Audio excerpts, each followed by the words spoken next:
కొన్ని ప్రోడక్ట్ తీసుకోమని ప్రెషర్ పెడితే ఒక 2 ప్రోడక్ట్ తీసుకున్నా. నీమ్ సోప్ నైట్ క్రీమ్ ఇష్టం ఉండి ఇష్టం లేక తీసుకున్నా. ఆ సబ్బు వాడినాక బాగా అనిపించింది. బాగుందని ఫోన్ చేస్తే ఏడో బిజినెస్ చేయమంటారు అని చెప్పి బాగుందని చెప్పలేదు. కానీ నా అదృష్టం బాగుండి 2 రోజుల తర్వాత మా గ్రేట్ అప్లైన్ కుల్కర్ణి సార్ ఇంకా ఫోన్ చేసి అన్నారు మేము అక్కడ వెళ్తున్నాం ఇంటికాడ ఉన్నాం అంటే వచ్చి మళ్ళీ సార్ మళ్ళీ ప్లాన్ చెప్పారు. అప్పుడు ఎంతకుముందేమో అరుణ మేడం చెప్పేటప్పుడు నా బ్రెయిన్ ఆఫ్ పెట్టినా ఇక్కడికి విని ఇక్కడ వదిలేసినాం.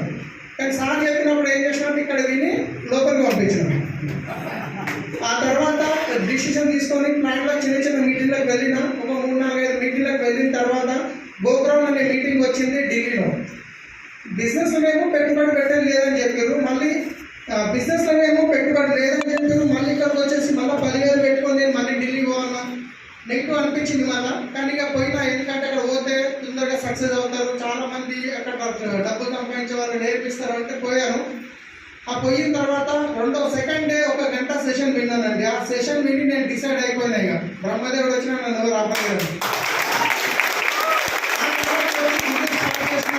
నేను ఏమనుకున్నా అంటే ఢిల్లీలో డిసైడ్ అయిపోయినా 6 నెలల గ్రౌండ్ కొట్టేస్తాయి కానీ నన్ను ఎవరు ఏం చేయలేరు. అట్లా అయిపోయినాయి కానీ నేను ట్రైన్ వచ్చి కుదిరే పోతాను అట్లా అయిపోయింది. మనం ఎప్పుడెప్పుడు హైదరాబాద్ వస్తుందని.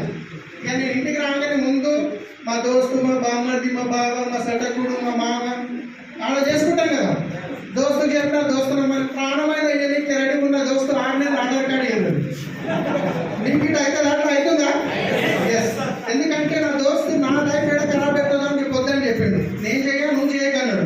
కానీ నాకు 30,000 వచ్చిన తర్వాత మళ్ళీ గడిచిన స్టడీ చేసిండు. 4 రోజులు స్టార్ట్ చేసిండు. ఈ రోజు 13 లక్షల రూపాయలు ఇన్కమ్ తీసుకుంటాడు.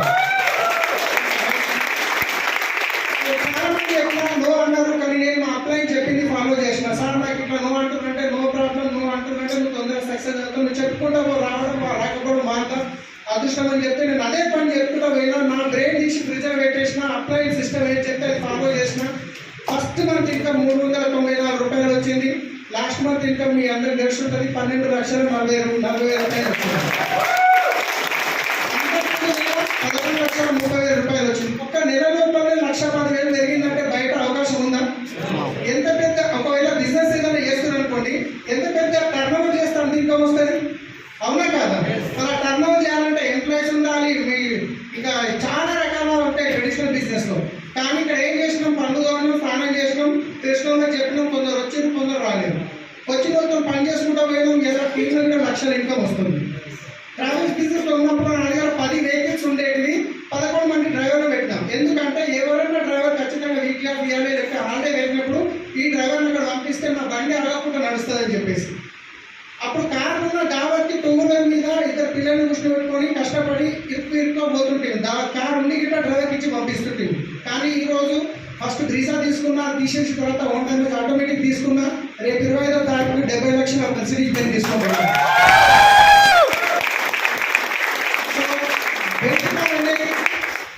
ఏమి ఎంతమందికి తెలుసు? ఏమంటారు, కొనడం ఈజీనే, దాన్ని మేపడం కష్టం, అవునా కాదా? సో బయట చాలా మంది మీరు ట్రెడిషనల్ బిజినెస్ లో డబ్బులు ఉన్నా కానీ బెంచ్ కార్ దగ్గర వెళ్ళారు. ఎందుకంటే ఒక సర్వీసింగ్ పోతే 1,00,000 నుంచి 1,20,000 కావాలి. ఒక బైక్ వచ్చి ఒక సర్వీసింగ్ తీసుకోకపోతే అందుకే చాలా మంది డబ్బులు ఉన్నా దాన్ని జోరుకు వెళ్ళారు. కానీ వెస్టింగ్ లో మీరు డిసైడ్ అయితే 5 సంవత్సరాల్లో బెంచ్ కార్ తీసుకోవచ్చు.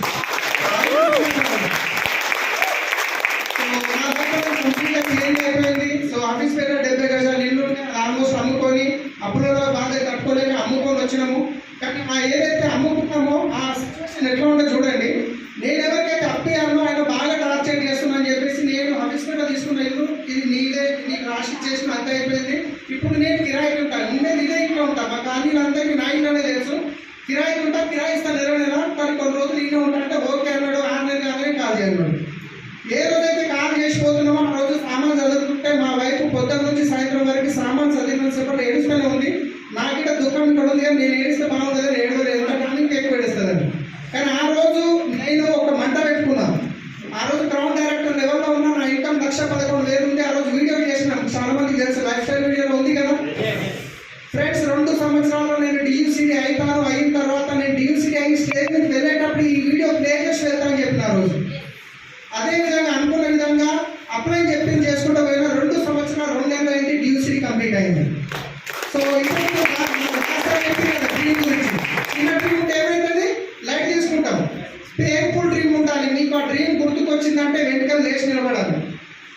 80% పీపుల్ ఎట్లుంటారంటే ప్రపంచంలో కంఫర్ట్ జోన్ ఉంటారు. కంఫర్ట్ జోన్ అట్లా ఎట్లుంటారంటే ఏం చేస్తాం, వచ్చేటప్పుడు ఉత్త చేతులతో వచ్చినాం, పోయేటప్పుడు ఉత్త చేతులతో పోతాం. ఈ పైసలు ఏం చేస్తాం, ఇంకా తీసుకుపోతామా? పిల్లల్ని అన్నారు కానీ వాళ్ళ అదృష్టం కన్నామా? నారు పోసినోడు నీళ్ళు వైపు ఉంటాడా? అవునా కదా? వీళ్ళకి ఎట్లుంటుంది అంటే కలిపి ముందే వాళ్ళ వైపు మిగిలిన కష్టమవుతుంది. అట్లాంటి వాళ్ళు ఉంటారు. 80% పీపుల్ ఉంటారు. ఒక 20% పీపుల్ ఉంటారు. ఏదైనా అవకాశం రాకపోతుందా, మేము గిట్ట ఈ బిజినెస్ మేము గిట్ట ఎదగాలి, పేదవాడిగా పుట్టడం అయితే తప్పు కాదు, కానీ పేదవాడిగా చనిపోవడం 100% తప్పు.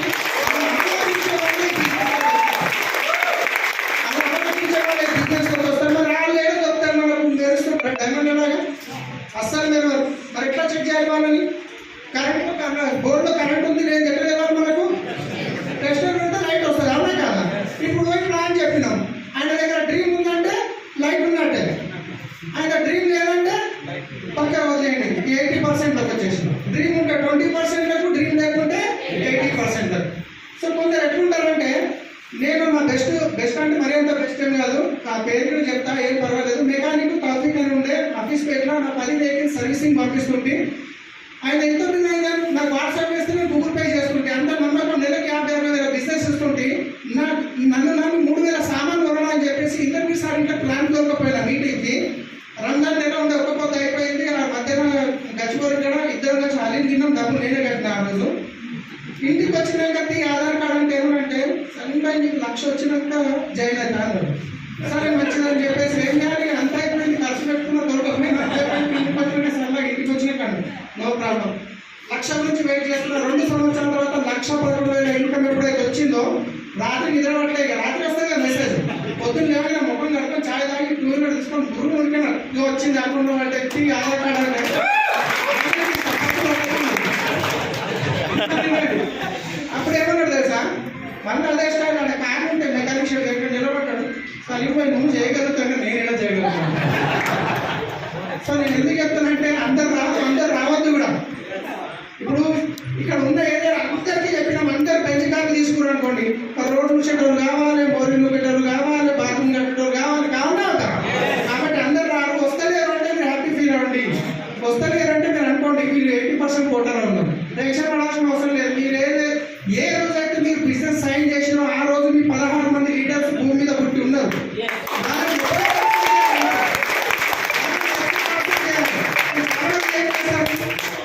ఈయన దోష కట్టుకున్నాడు చేయడం, నీళ్ళు కట్టుకుని చేయడం, బక్కకున్నాడు చేయడం, దొట్టుకున్నట్టు చేయడం, 10 మంది నేర్చుకుంటారు, 10 మందికి చెప్తారు, 10 మంది నువ్వు అని ఎండగా పట్టుకుంటాడు. ఇక దుప్పటి కప్పుకున్నా మన వారు ఇంట్లో లేరు అంటాడు.